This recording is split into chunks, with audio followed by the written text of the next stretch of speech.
am the host. Time to I'm make that waiting money. until we're live on Twitch at least. Okay, we're good to go. Uh, man, it's gonna be a hard episode, guys. Yeah. It's gonna be a hard Yeah. episode. I'm gonna try and get my dates right. Um, this all happened last week. I'm gonna pull up some tabs real quick. You know, make sure I have the days right. So last week, not October, sorry. I'm thinking ahead. August 23rd, the world lost Terry Funk, who was a legend in his own right. Um, you couldn't throw a rock and not find a match with Terry Funk in it somewhere at some point. Um, while that's sad, um, the next day we lost Bray Wyatt, who in real life is Windham Rotunda, and it's one of those things where you don't see it coming, and then when it happens, you don't know what to say.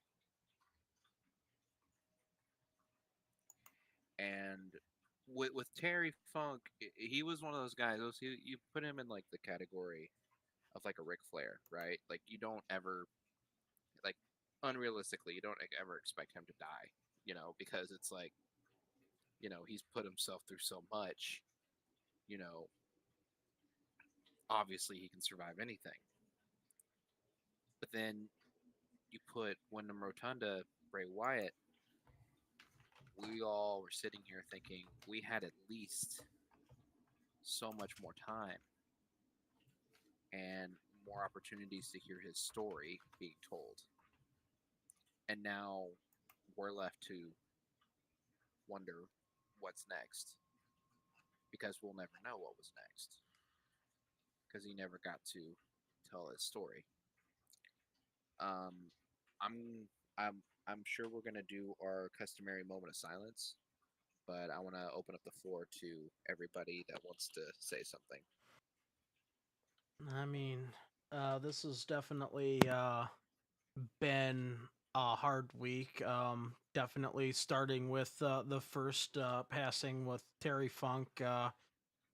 Like you said, like at least in Terry Funk's case, we can celebrate a full life. And with Terry Funk, he was one of them figureheads in wrestling history, especially when it came to a different style of wrestling that was against the norm for its time. And Terry Funk sort of helped revolutionize that hardcore culture.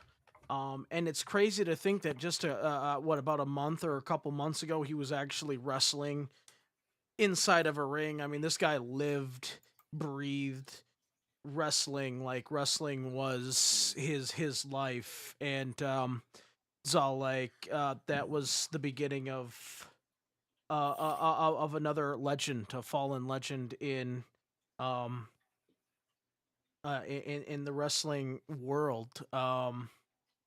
And then to take one crappy situation and for life to just double down on it.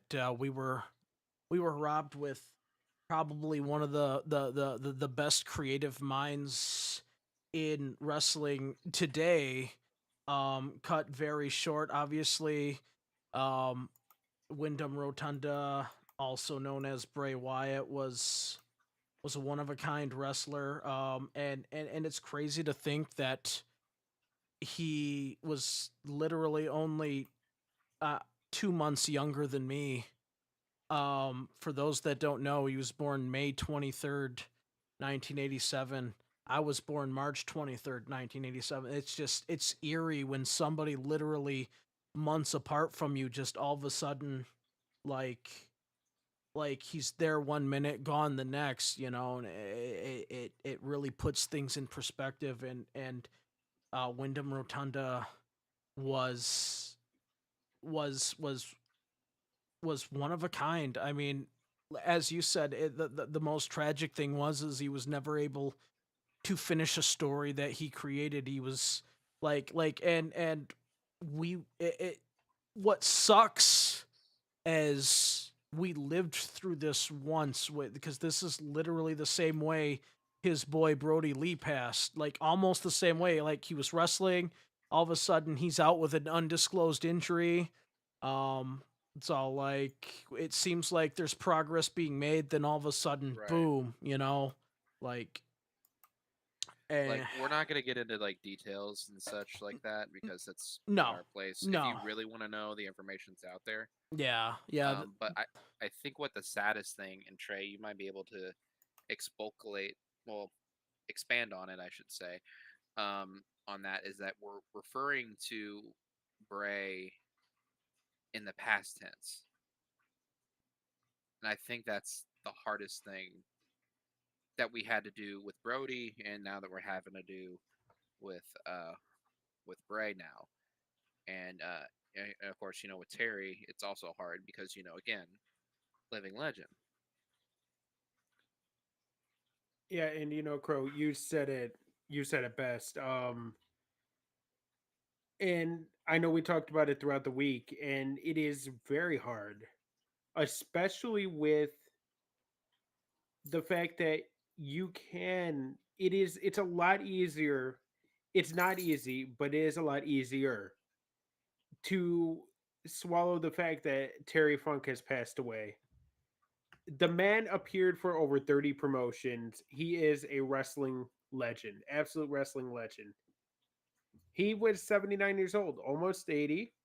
Um and that would have been next year he would have turned 80, and he was still wrestling. The guy was simply amazing. There's not going to be anybody else ever like Terry Funk in the world of wrestling, whether it be Texas death matches with Cactus Jack, whether it be legitimate wrestling matches in Japan with his brother Dory Funk Jr.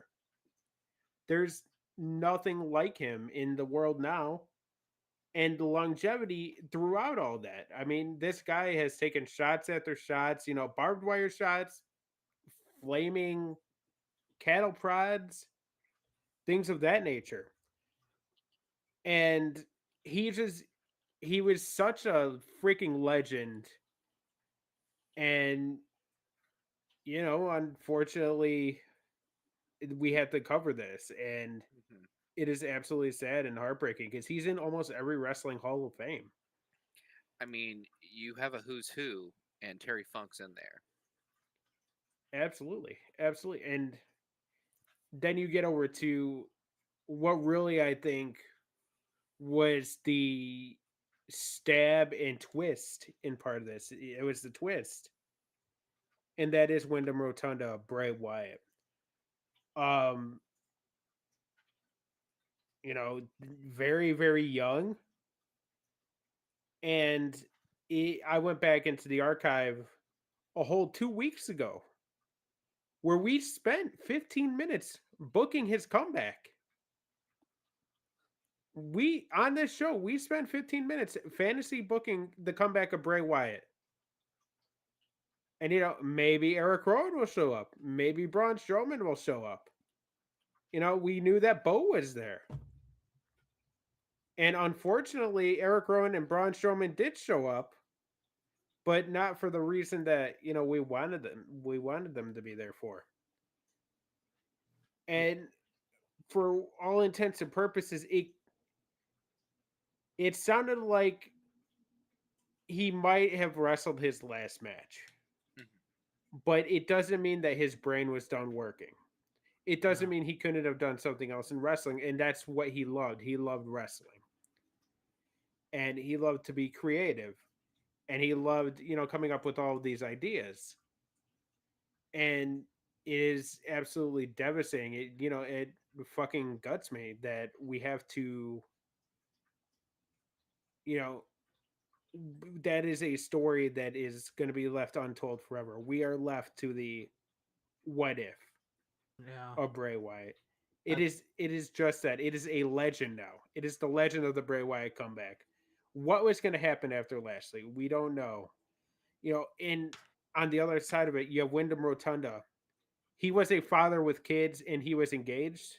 Mm. I know he was married as far as I was. Was he? As Was far as he? I Is know. he married Yes, to JoJo? He I was believe he engaged. did marry JoJo. Yeah, he was Okay. engaged to JoJo. So But either way, yeah, it was. doesn't matter. It's gutting Yeah, either way, yeah, and it's a tragedy. It doesn't. Once again, like Crow said, we're not gonna get into the nitty gritty of it.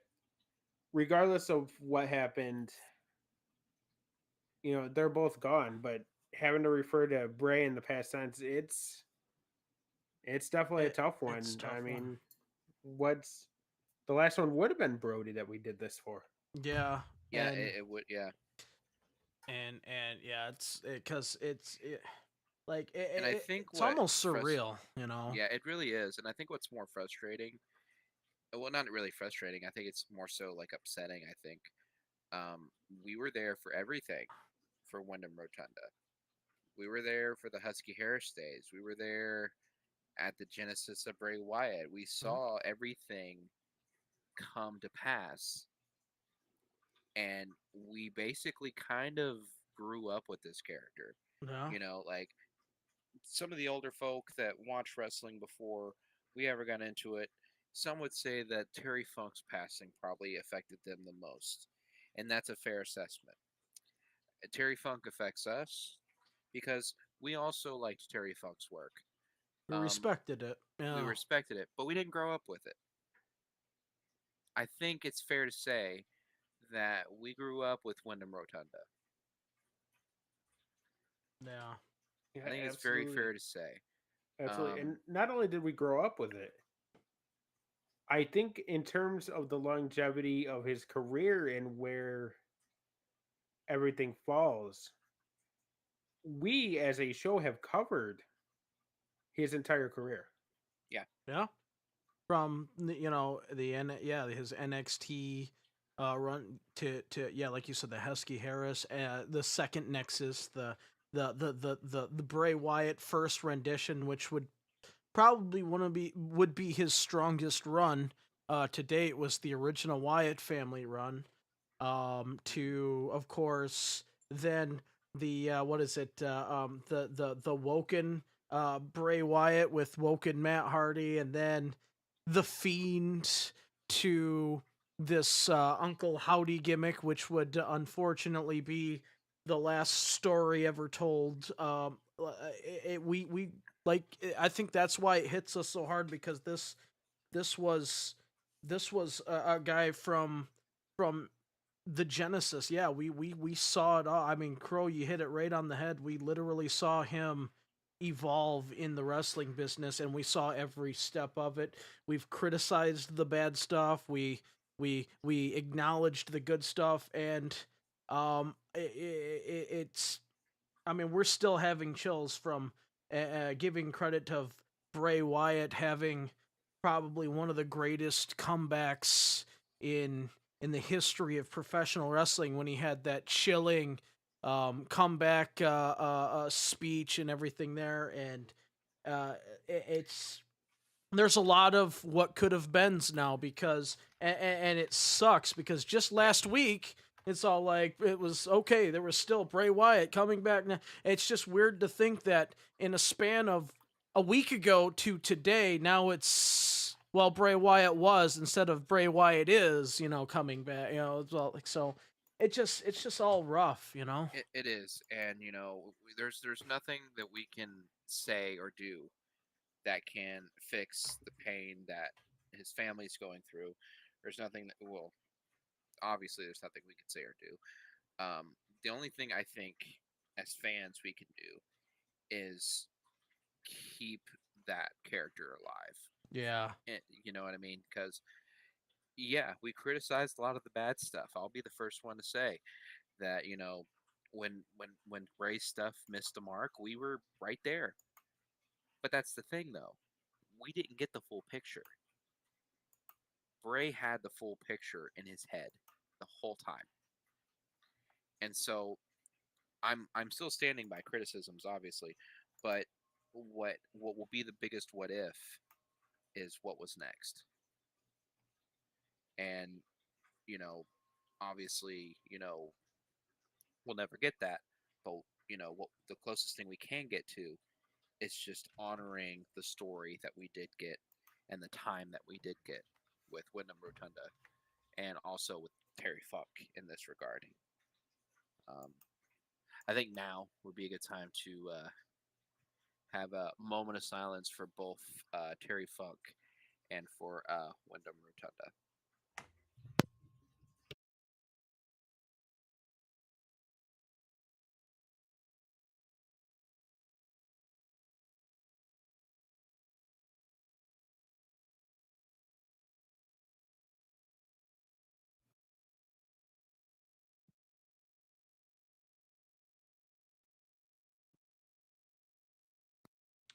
All right, thank you, All right. everybody. Yeah. Yes.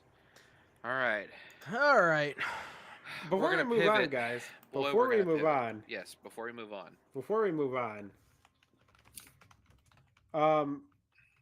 Can we just talk about something here? Mm-hmm. Can we talk about SummerSlam 2019 Go on. with Finn Balor versus The Fiend? Yeah. And how fucking awesome that was. Yeah, it was really good. Yeah. Can we also talk about how awesome it was that Dennis Stamp wrestled Terry Funk's last? Oh my refereed god!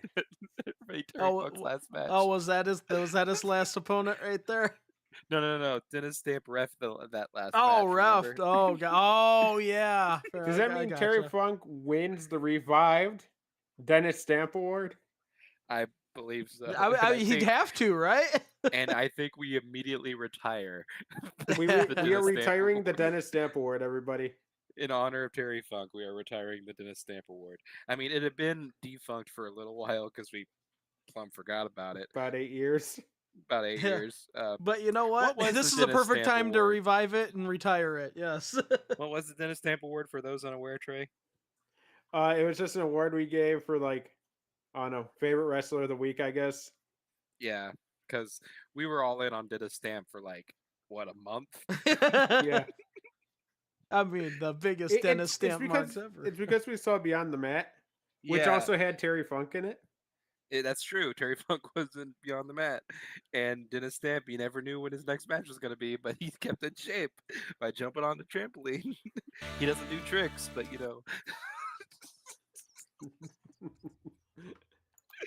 Oh, well, Fucking hell. with that, welcome to the Bay Podcast. I'm your host, The Crow. Over here to my left is Buzz Carlton. Hey. And to the very far right is Earl Grey Trey. Hey. We don't have Aaron on tonight.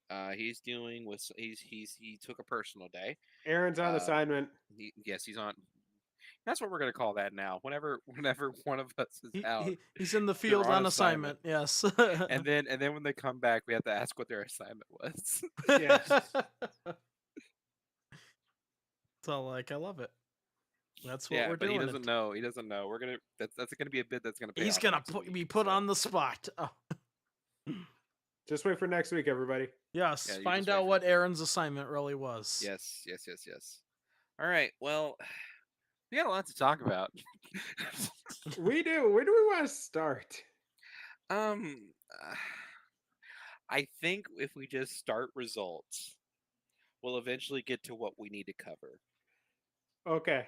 Like, I think as soon as we start results, we'll get there.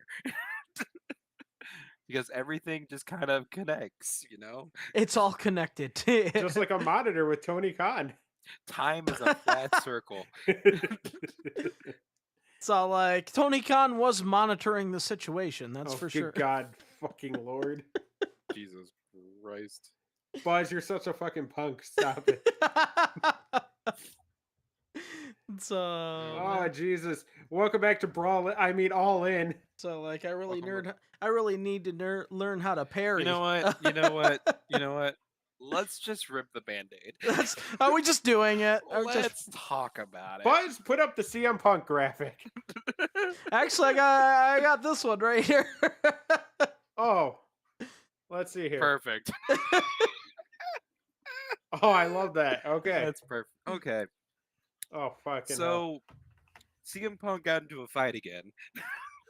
What else is new? What else is new? That's our Punk. So Do. All In happened on Sunday. Yeah. Great pay-per-view. We're gonna get into it. But a lot happened in the beginning. But yeah. More in the backstage than what happened out front. And isn't that the worst part? Great pay-per-view, but once again, distractions backstage are taken away from it. Yeah, Gosh darn it. I know.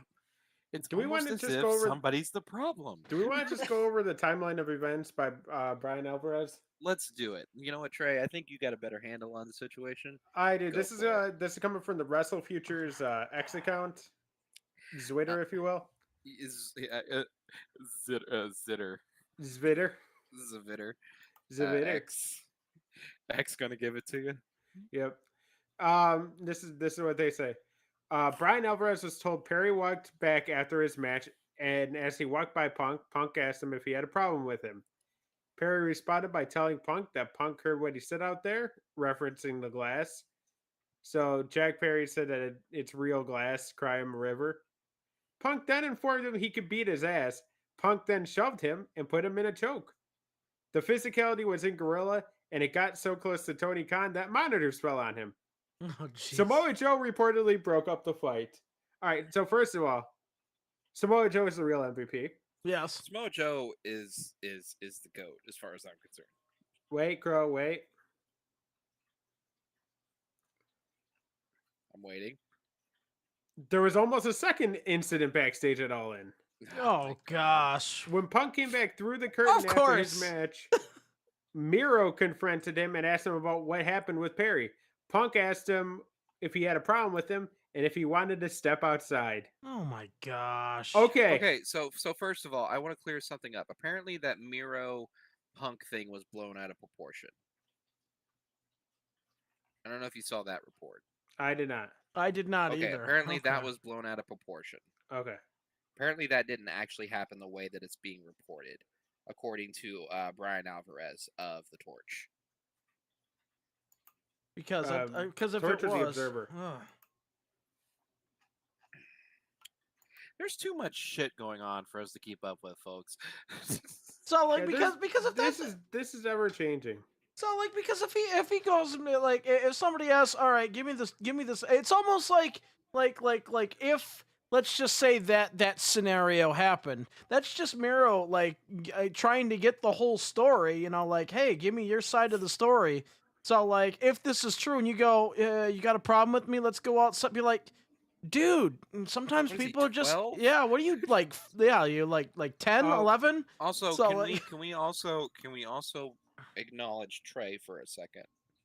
Because what was it, last week or the week before? That would be 2 weeks ago. Yeah, 2 weeks ago.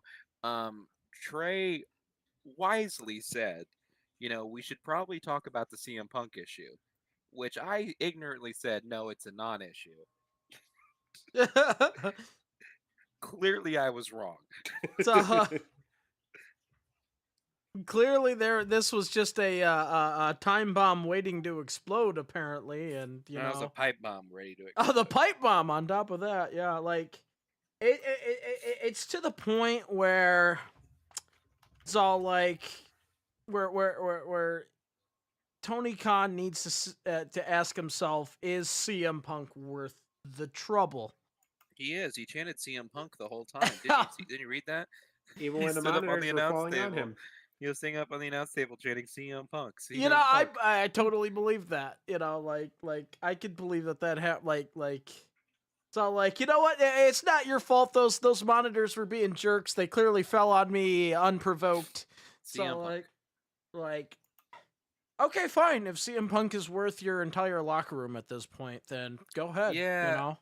Like, okay, is CM Punk an all-around awful person?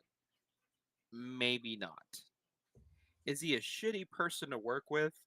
I'm starting to think he is. Apparently, because there's a lot of problems, and there seems to be only one common denominator in these problems. It's Punk. So, like, is he sometimes in the right? Of course, but at the same time, the underlying factor continues that there is dissension between him and your roster, and if your choices are, do you want to keep CM Punk or Jack Perry? Let's just say that's an option. Well, Jack Perry's young; he's going to be here a lot longer in the game.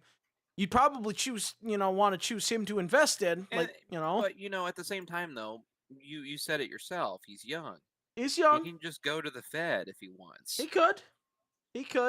Like, that's what Brian Pillman Jr. did. He's official now. Yeah. But it's to the point where you need to get that locker room chemistry that you've had at the genesis of your industry. Like if that goes, you lose everything that was you. Like, because that was what gave AEW an edge, and that was back when, WWE stars were miserable over there. They were under the iron grip of Vince McMahon, and things weren't fun over there anymore. And then they saw AEW. Look at those guys. They all have great chemistry together. They all have fun with each other. There's a lot of fun. Like that was, yeah. But now, it's to the point where this is about the fourth altercation that involved CM Punk and the AEW locker room. So, I mean, when do you draw the line, Well, I heard Impact's hiring. Yeah, fair enough. But, it's, and then then there's other reports that, apparently he read Tony Khan, the Riot Act, said he quit and he was done. He's going to take his real AEW title and go home. I mean. Yeah, I mean. So can I read you guys a quote from You know what? I would love it if you read me a quote from a Paul Levesque on what kind of seems like a work shoot on an August 30th, 2011 SmackDown. Here we go. He says to CM Punk in the ring, "You'll only accept change if that means CM Punk is on top. Because unless CM Punk is not the guy, that's not enough for you. You and me, we're a lot alike, Punk. The only difference is I told everybody in the eye I'm going to step on you to get to the top. You don't have the balls to do it. You backdoor your way around. You try to be a martyr." And you know what, guys? Yeah, he's also, damn. That's martyr, not martyr. I'm it's sorry. Martyr. See, whatever. You Martyr Dupree English over there. language pleb. So martyr. You know what? I like it. Efed name Martyr. Martyr Dupree over here. Oh. Martyr Dupree. Anyways, it's true. He's not wrong, yeah. And just so people think that I am not also denying the fact that Jack Perry is also at fault in this altercation, because he could have handled things a little bit more better as well. So he could have just not have been a little bitch. Yeah. So to be fair on Punk, should you really be using glass in 2023? Yeah. Like, come on. And we acknowledge the fact that in that instance, CM Punk was right. So to veto the use of real glass. That is right. But to Jack's point, who the fuck is CM Punk to tell him no if he got it cleared already? Yeah, if he got it cleared and he's willing to do it, that's where it gets to the iffy part. And either dude could have taken the high road in this situation, but both chose the low. So like I said, Jack Perry is at fault, but CM Punk seems to be consistently involved in more altercations than that, because we got to remember, not too long ago, he was going after Hangman Adam Page as well. He was, so he's making enemies left and right back there. You know who isn't making enemies left and right? Who's not making enemies left and right? Eddie Kingston. No, he's not. Maybe we should make Collision Eddie Kingston show. Let's do that, shall we? So like I think Eddie Kingston is the anti CM Punk. Like he's the opposite. Everybody loves Eddie Kingston. Yeah, I think that's fair. It's all like you don't Not go only after that, but Kingston. But like Saturday night is always all right for fighting for Eddie Kingston. So like, and some of the stuff that we saw at All In that hardcore match, is using real glass really that big of a deal from what we saw? I mean, damn.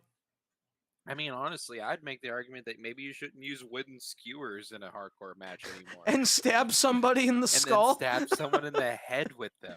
Oh. Jesus Christ. Oh. You know what? I was fine with it. Were you? That was cringy as hell for me. Like a great visual, right? But it's kind of like when you put a screwdriver in someone's ear hole. Oh gosh, yeah. And you try to rip their ear off. I'm not into that. I'll take a weed whacker to the stomach, but please no more wooden skewers to the forehead, please. Please. I can't handle it anymore.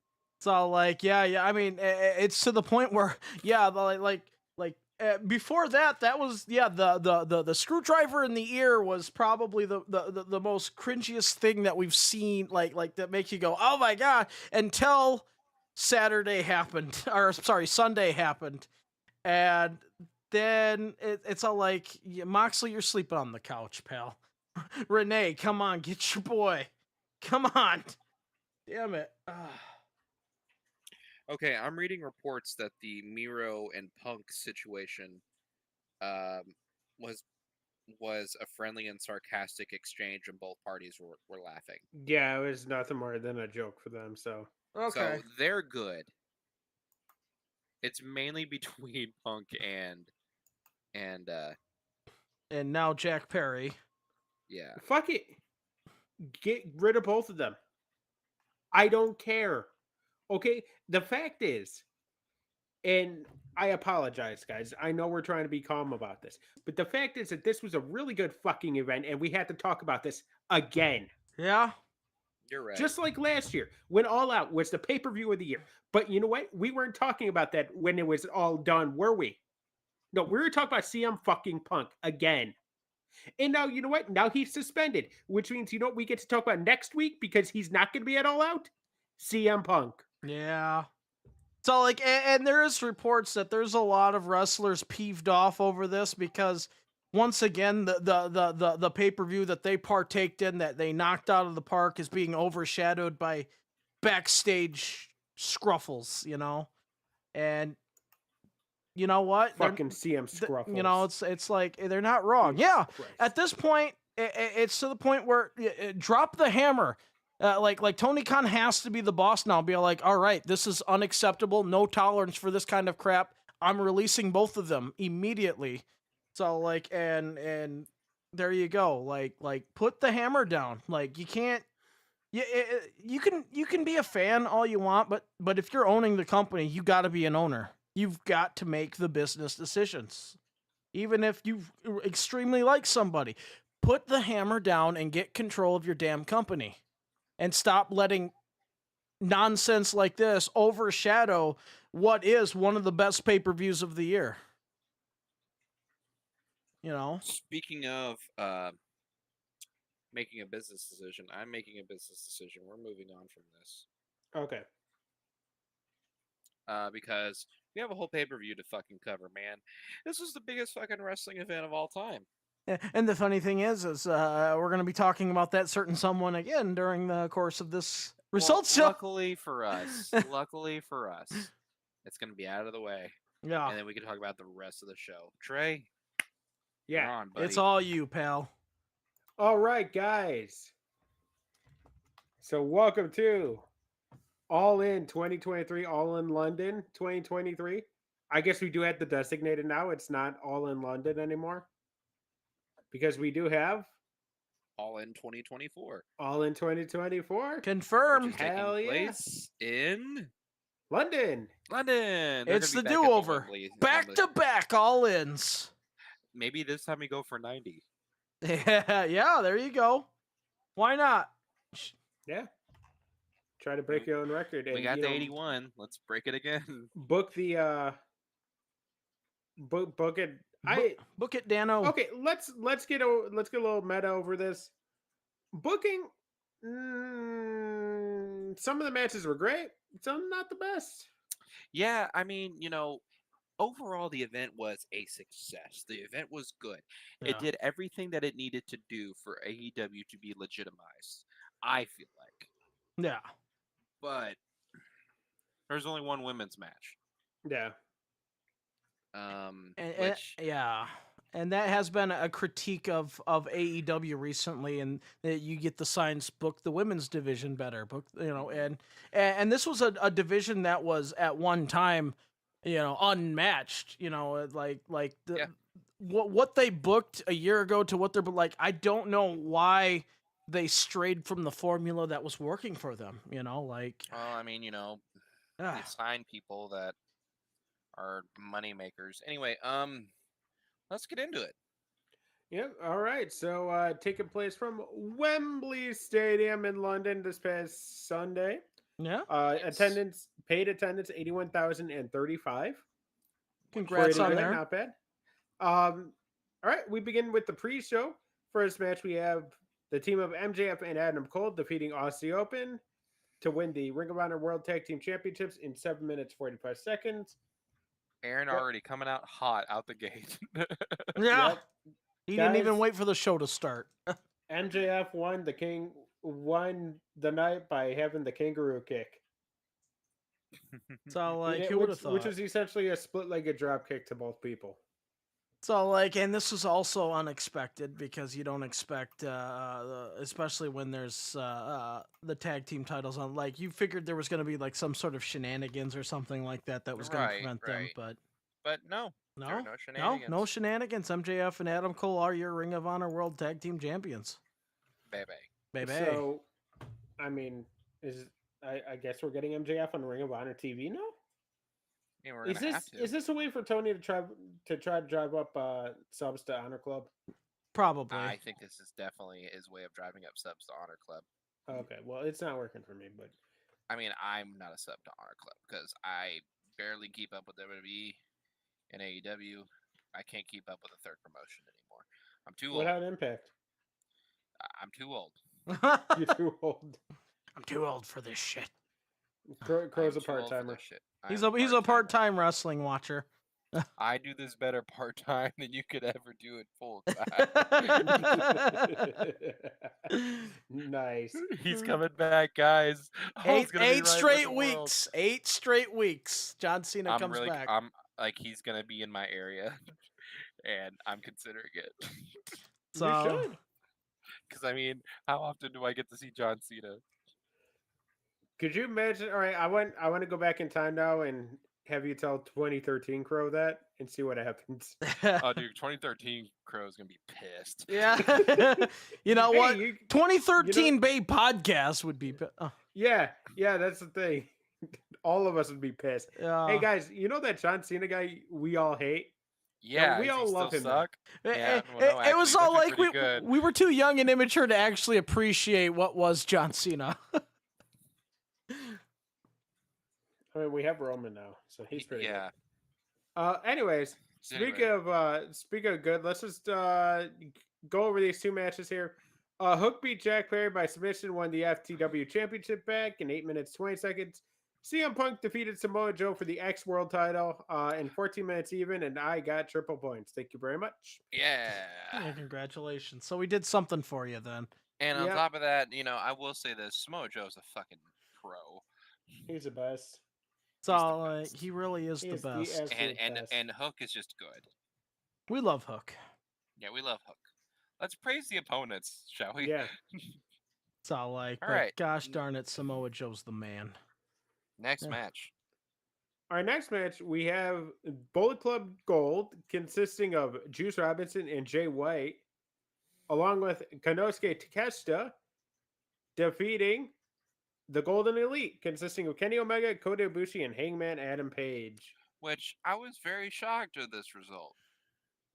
Yeah, I was, because not only did it end up having Takeshita pinning and Kenny Omega, but it was via a small package roll, so it was a non-finisher defeat in this match here. So it was insane at not only who took the fall, who won the fall, but at the same time how it happened. Yep. It was insane in the membrane, Buzz. It was insane in the membrane. It was insane. It was a fun match, though. It was very fun. It really was. All right. Next match we have FTR. Yeah. Consisting of Dax and future felon Cash Wheeler. Yep. I had to hold myself back there. Fear the Revolver, and defeating the Young Bucks, consisting of Matt and Nick Buck. Yeah. This shocked to me. retain the tag titles. Which again, shocking, but I guess everything's good with FTR and AEW. So time to give the tag titles to Eddie and Penta. Yeah, that needs to happen. Yeah, or Eddie and somebody. Yeah, I was really surprised, especially with the problems. No, Santana and Ortiz. Yeah, probably. I don't know. So all we know is it's not the Young Bucks to get and we going into this match, there was with all the Cash Wheeler stuff. So there ain't no way that they were retaining. That was my mindset. I was literally going in there with that mindset of there's absolutely 100% no way, because we know if this were the WWE, there ain't no way they're retaining their titles. We can agree on that, right?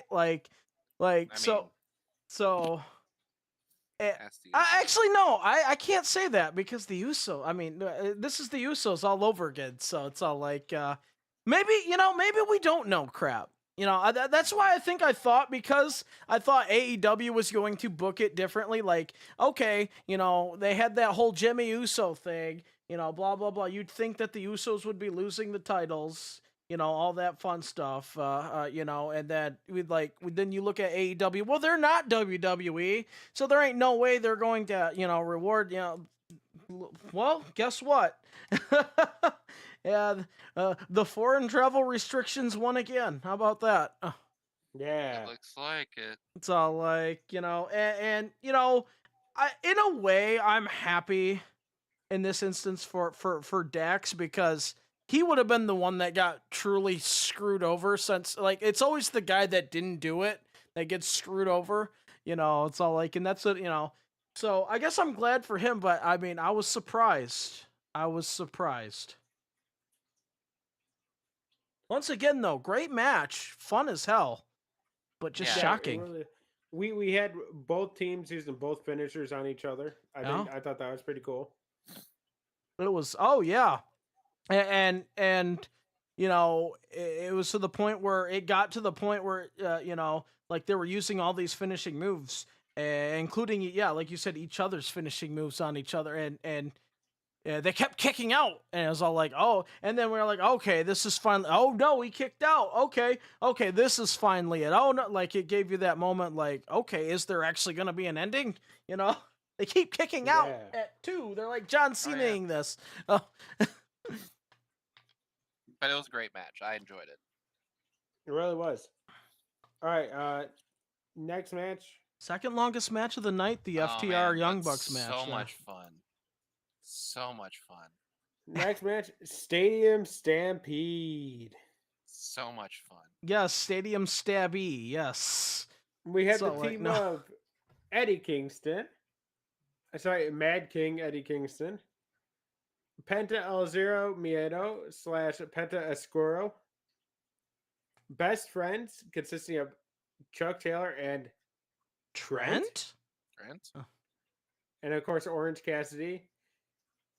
Defeating the Blackpool Combat Club, consisting of Claudio Castagnoli, Wheeler Yuta, MVP of the match, Jon Moxley. And of course, making their return together, Mike Santana and Ortiz. Mm-hmm. So like yes, like and I know what everybody's thinking. This is an old picture. They're like, wait, wasn't it supposed to be 6-on-6? But so like no, it turned out I believe you said there was also another travel problem that With, prevented Ray Phoenix yeah. from entering the match. So what ended up being 5-on-5. This is the official picture that they had going into it, so it wasn't updated. But yeah, this was first of all, I think the first stadium stampede that didn't start on a football field or outside of the arena or something there. But I will say that this was probably the most brutal stadium stampede that we saw.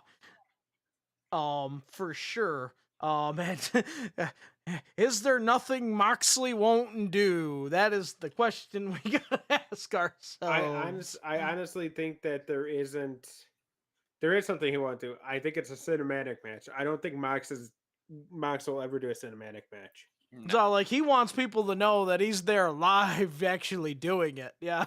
Yeah. Yeah, because this was no, this wasn't the first live stadium stampede, was it? No, it was. It was. The rest have been Anarchy in the Arena.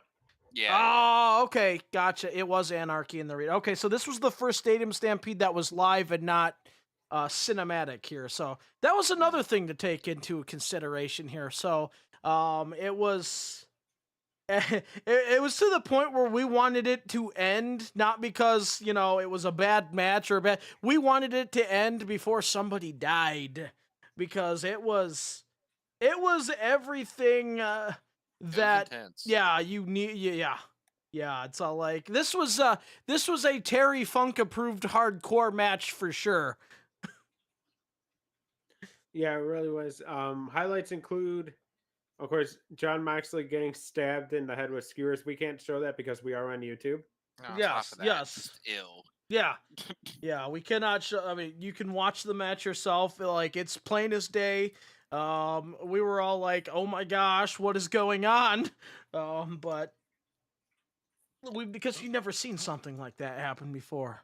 Like we've seen them like act like they were stabbed, but we've never seen somebody actually get stabbed in the head before, and actually just having it sticking out, like, oh my gosh. Oh. Yeah. We also saw Orange Cassidy channel his inner Ian Rotten. Yes. By using glass on his fist. Like a Taipei death match. That's true. Taped up the old hand with the duct tape, smashed a bottle into a barrel, and then punched the glass onto the tape. And did he actually ever connect with it, though? That's the question. I think he always missed. Yeah, he did. Yeah. And yeah, so those are the two big highlights. There's also at the beginning of the match, Eddie Kingston and Claudio, of course, fighting to the back. And they would end up on the second level of Wembley. That was pretty cool. Yeah. Mm-hmm. Yeah. So, like, and this would also signify the first time that the story was complete. John Moxley and Eddie Kingston finally struck blows with each other for the first time in their feud, because they'd always avoid striking blows with each other. So, like, because there was always, but today all hell broke loose, and so like there was a little bit of storytelling there and a lot of violence, and at the same time, screw you, John Moxley, you leave Sue alone. Also, we have to point out the Titantron pictures where they were holding Wheeler Yuta's head with the spine attached, and then they were holding his body like disattached. Oh yeah, that was great. And there was the as Buzz was saying, there was a point in the match where Sue comes out. Everybody likes Sue, and yeah, what ended up happening was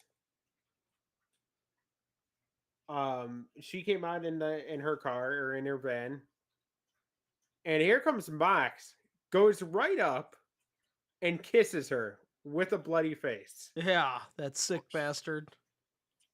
Okay, but first of all, he was just caring. Okay. That's all he was doing. He was just caring. He's just caring. Are you saying he was he's like he was a caring guy? As a Yeah, that's it, right? Yeah, yeah, that's it, right? Sure. Well, that's a Yeah. word we could use, I guess. Yeah, he's a caring dude. I mean, nothing wrong with that. Nothing wrong with that, Buzz. Maybe it was just a kiss on the cheek. We don't know. We didn't actually see where he connected. So, but nonetheless, it happened, and Trent did not like it. No, Trent did not like it. No, it did not. So- Anyway, All right, let's get on to the next match, guys.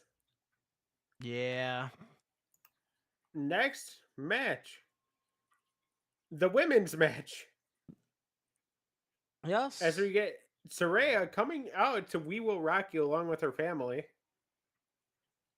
Defeating Toni Storm, Hikaru Shida, who comes in as a champion, and Dr. Britt Baker, DMD. to win the women's championship match in a fatal didn't four-way. agree with that. No. Okay, so do we just tear the Band-Aid off and say why she won? Yeah. It's because she's British English. and they're in Wembley. And they're in Wembley. That's the only That's reason. it. Yeah. Second of all, 8 minutes 50 seconds is too short for this match. Yep. Shortest match of the night Third of on the all? main card. Should have been more women's matches. Yeah. Mm-hmm. I Like agree. this was the cop-out booking decision. If we're just talking about the match alone, this was the cop-out. That should and we discussed this. Like, they could have had a much better build that had Saraya have a more triumphant victory than the fact because this wasn't Saraya winning because she was the best, she was number one, she earned it. It makes you feel like the only reason Saraya won is because they were in London. That's a piss poor way to book somebody. It's okay if you have them win in London, but you got to book it better to the fact that, you're saying, yeah, she earned that. She won because, she was just the better person. Not that feeling like, oh, they were in London, of course she won. That's my only problem, is they didn't book it the way it should have been booked. As you said, the shortest match on the main card, the only match that wasn't a pre-show match that did not hit 10 minutes or more. So, it was the only women's match on the card. There seems to be some booking issues going on in the female division of AEW. Something that's normally not always hasn't really been a known problem. There has been some individual gripes, but never as a collective. This is a serious concern, and the fact that you just had Saraya win because she was the hometown. Who wins in their hometown unless it's a retirement match or something? Nobody wins in their hometown unless it's properly booked. Hell, they did an entire storyline where the champions were losing in their hometown. It's completely normal. If you're it's okay for somebody to have a triumphant win in their home if it's booked right. But this was a poor booking decision. This dropped the ball. And AEW can't be dropping the ball like this. They need and it's not because they don't have the talent. They've got some of the best talent over there. Apparently, they need to reform their booking team and how to book this division here, because this should not be a problem. This shouldn't be happening. Mm-hmm. Yeah. You're right. Yeah.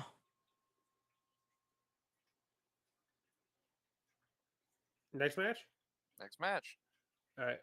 First of all, let's just say the most over person in this entire show was Freddie Mercury, clearly. Oh, Clearly. yeah. Of course. It's Freddie Mercury. We go back. The Young Bucks came out dressed as him Yeah. from the Magic Tour. We had Saraya coming out to We Will Rock You. Yeah. I mean, it's Freddie But, Mercury. Freddie Mercury's not going to be over anywhere. I mean, it's Freddie Mercury. He's larger than life, man. Yeah, he really Yeah. is. He's the GOAT. But next match, this is one where match. we all kind of marked the hell out. Oh, I completely marked the hell out. Swerve Strickland and Christian Cage come out first. Of course, Christian Cage replacing AR Fox because AR Fox can't get into the actual country. Yes. And he didn't inform anybody that he couldn't. Yeah, he didn't inform anybody. Good job, AR Fox. You fucking. Way to go, AR Fox. Way to be a professional. Is professionalism too much to ask for? I mean, Asheville Brooks said. And then Darby Allin comes out, and then all of a sudden, Metallica starts playing. Oh my gosh! And the pop that we had in chat. Oh my god! Like I think that that first second was shock, but then that second was just pure pop. It was literal shock and awe. Yeah, like we literally all reacted at the same time. We're like, wait, what? What are we listening to right now? And then it clicked. Like we're like, oh my gosh! Like first they did like a vignette thing where like Sting was wearing like a top hat and he's like, it's showtime, folks. Yeah. And he did like the Joker Sting thing and we were like, oh, okay, that's kind of cool. Then all of a sudden, yeah, it's all like because it hits. And then I was all like, okay, maybe that they'll do like an alternate type theme, like it's all like they're gonna do something along those lines.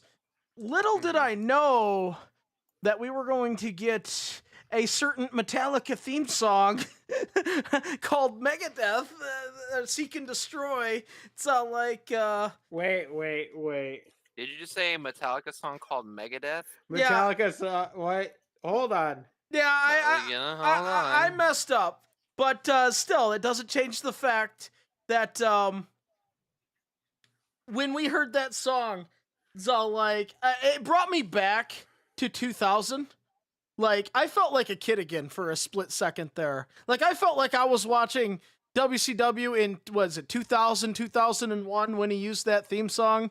So, like that flashback, and I gotta thank the hell out of AEW for that moment, because I felt like a 14-year-old watching WCW, because everybody knows, and I know Crow is also the same way. We were WCW boys growing up. That was our home brand. And to get that flashback, so like that was a great feeling. Like that, and it just goes to show that you just don't know what to expect when it comes to Tony Khan's checkbook, man. I was just man, on a all scale that from money. 1 to 100. How much did Tony Khan open up his checkbook for this? On a scale of 1 to 100? Yeah. $900 dues. $900 dues. Because not only did he get that, he licensed fucking Queen, and you know that he's licensing in perpetuity. Yeah. So, like, in the future, when they re-release this, those songs are going to be intact. Yeah, he doesn't half-ass it. When he buys it, when he buys the rights, he buys the rights. Yeah. Yeah. So these are not easy to acquire songs either. Like, these aren't cheap. Yeah, like you said, like these are very expensive, not easy to acquire songs. It's all like, and it just goes to show that when it comes to the pocketbook, he's not afraid, and it's insane. Like at what he's willing to, like, say what you want about Tony Khan, but he's definitely willing to invest his money and throw his money at this company. He's not just letting it, he's willing to pay the dues of the company. Tony Khan paying some dues. Paying some the dues. Yes. All right. Yeah. So anyway, Darby Allin and Sting win. Yeah, of course. I mean, how do you lose to Metallica? Even though we did dispute the initial ending of the match because it was not 100% closed, his hair Oh, that's right. was Swerve's blocking hair was it. out. Yes. But eventually his hair did get in there. His so, hair I mean, did, yeah. So eventually it did end up being official. It just wasn't at the time. But yes, it was Team Olive Garden, as you guys have called it many times. So, and I'm sure that's I don't know if there's Olive Gardens in London, but I'm sure if there was, that's where their hangout was. Mm-hmm. Yeah, probably. I wouldn't doubt it. Next match. Next match. Next match. match. We get the MVP of 2023. Yes. Will Ospreay defeating Chris Jericho. Let me tell you guys the reaction of this man coming out in front of his hometown crowd in Wembley Stadium. Just that crowd was ready for one thing, and it was Will Ospreay. Yeah. He came out. He had, the colors of the flag, all of that. But holy shit, this crowd was just, there was a baby face and there was Chris Jericho. Yeah. Yeah. And yeah. yeah, and at the end of the match, I mean, Will Ospreay, of course, defeats Chris Jericho. He is in his hometown of the United Kingdom, his home city. And Yeah, there you go. just like Chris Jericho was not in his home city of Canada. He was not in his home city of Canada. I didn't know United Kingdom was a city. Well, I didn't know Canada was a city, but England every time is my city. But according to but according to the WWE, it is. Yeah. So yeah, this is WWE logic. If you're from Canada, you're from the city of Canada. the city of Canada. Yeah, the city of Canada. Yeah. Anyway, at the end, Chris Jericho looks dejected. He doesn't know what he's doing. Do you think this is a chance to give Jericho time off, or do you think it's something else? I think it's gonna be. I think Jericho's gonna get some time off, or maybe Jericho calls it a career. You think he's near the swan song of his career I here? mean, yeah. I mean, he's pretty much done it all at this point. I mean, and Will Ospreay is a perfect opponent for a swan song match. Right there. So like, it makes you wonder. Like I don't know. I think it could be one of them things where he takes his sabbatical to go on tour or something, because he did come out singing his own theme song, for those that don't know. So maybe he goes on one last tour with his, because eventually he's gonna hang it up from everything, like wrestling, singing, like, and I'm not saying that he leaves wrestling industry, but he leaves the wrestling on TV aspect.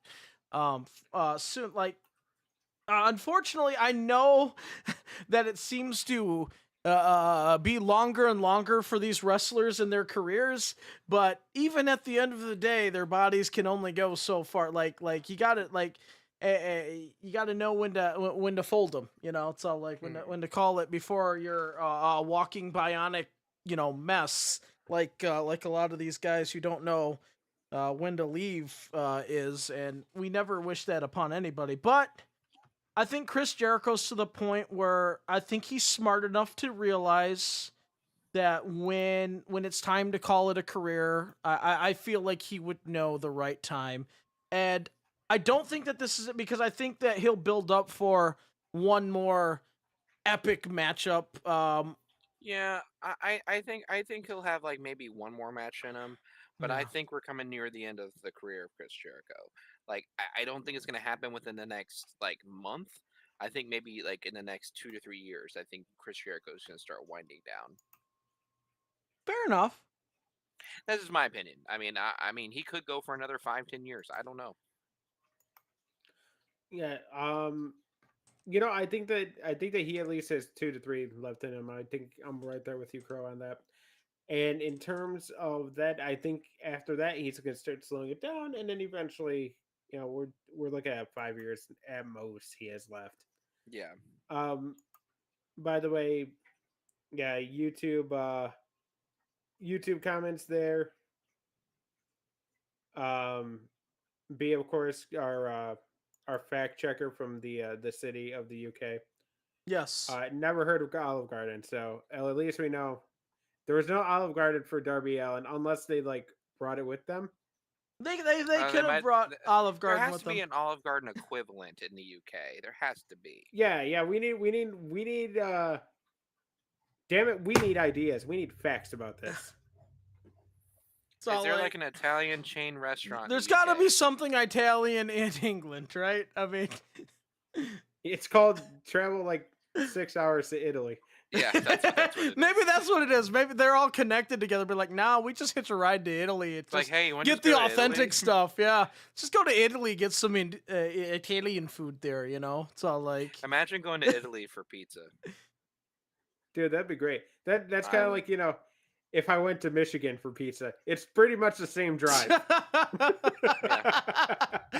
yeah, exactly. They're all connected to each other. You know, it's all like. Wait, hold on. Let's just London to Milan. London too. Yeah, you're doing it. It's all like, Drive. yeah, it's just. We're gonna do a fact check here and see how wrong I'm. I don't- 14 hours. It's like me driving to California for pizza. There we go.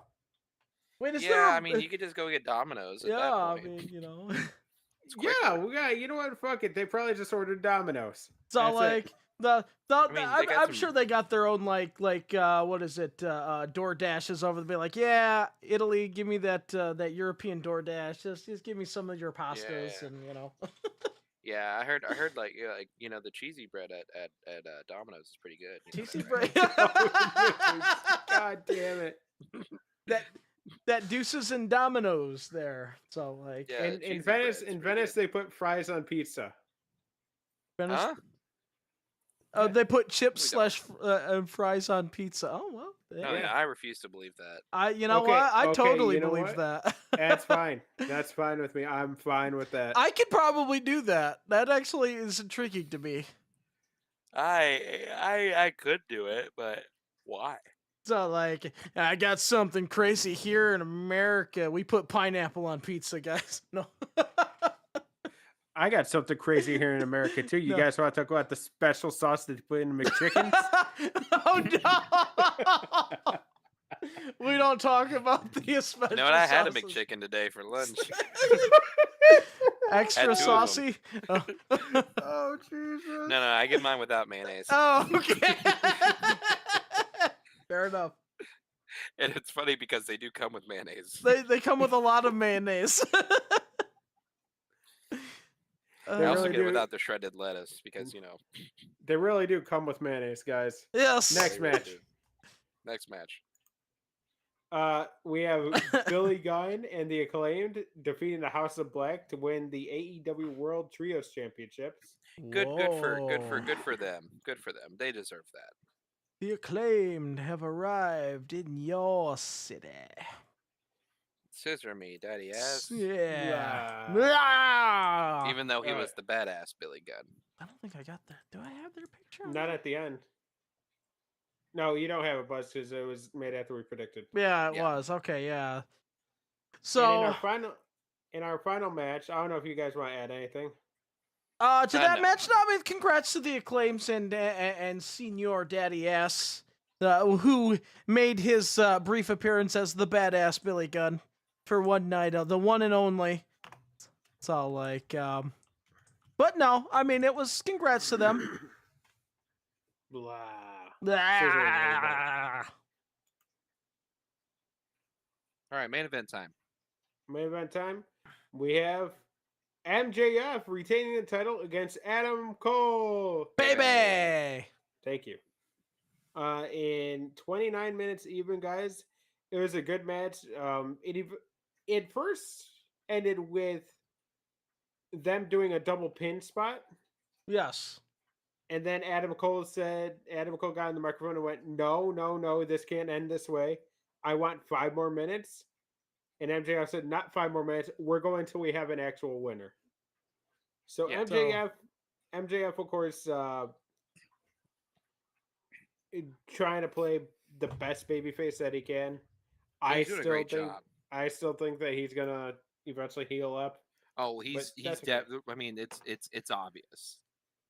So like the fact that like he's been doing this babyface run is that just goes to show that he can go from one extreme to the other in a snap of a finger. So like it's been insane. Like he really does manipulate Chef's kiss. that ring, you know. Oh yeah, yeah. He does such a great job. It's all like and you know this was an interesting match. Like you said, it started with the double pin. It's all like I think we knew at the time. It's all like are they serious? There's no way it ends like you were in disbelief. Like whereas a part of you thinks they would end it like this, but then another part of you is all like they're not gonna end it like this. Like not in London. It's all like do they want to die? Because that London crowd will eat them alive if they end a huge title main event in a draw, which would be the second draw between these guys. Like you just don't do that. That's like a cardinal. They wouldn't do that. They wouldn't do that, and luckily they didn't. And this match, at the same time, not only was it a great match, but we can't ignore the storytelling that was being done in this match as well. And of course, a very scary moment of MJF catching the corner of the stairs with his shoulder. Oh, yeah. It's all like, and clearly getting a gouge there. So it's all like, that was, so they literally put everything on the line there. So it was Adam Cole that was wrestling as the heel. Like he might not have been a heel, but he was wrestling as the heel in this match. Of course, it was the second match to end in a non-finishing way because he won via a cradle roll small package pin to beat Adam Cole after numerous attempts of Roderick Strong trying to get involved, only to be shooed away. So it was very little bitch. That little bitch. And of course, it ended with MJF and Adam Cole hugging it out, guys. They're still best friends. Well, they have to be. They're ROH Tag Team Champions. They are all the. I mean, Crow, don't say that because you remember when John Cena and Shawn Michaels were tag champions? That's true. That's true. No, that ended amicably. Of course it did. Did the Hardys beat them? Yes. Yes. Okay. Remember that one time when John Cena and Crow favorite David Otunga were tag team champions? Oh, for fuck's sake, Crow. All right, we're ending the show. We're done. All right, thank you guys so much for listening to this episode of the Bay Podcast. We'll be back Thursday for a predictions extravaganza. We just had too much to cover. Double the fun. We just had too much to cover, unfortunately. So we're gonna have to do a Thursday Night Thunder edition of the Bay Podcast and do predictions then. But until then, you can follow us on all of our streaming platforms: twitch.tv/Bay Podcast, youtube.com/Bay Podcast. We're also on Kick as well. Just look up the Bay Podcast. I don't know the link offhand, and I'm not going to try. You can also check us out on Spotify, Apple Podcasts, wherever you get your podcasts. We're on facebook.com/Bay Podcast. We're on x.com at the Bay Podcast. Per the usual, on X, I am at Austin_Calvillo. On X, I am at the Level Up Gamer. And I am on X at _EGTV. And Aaron's on X, but he can give his plug next week. Follow the buzzards. Have a week, everybody.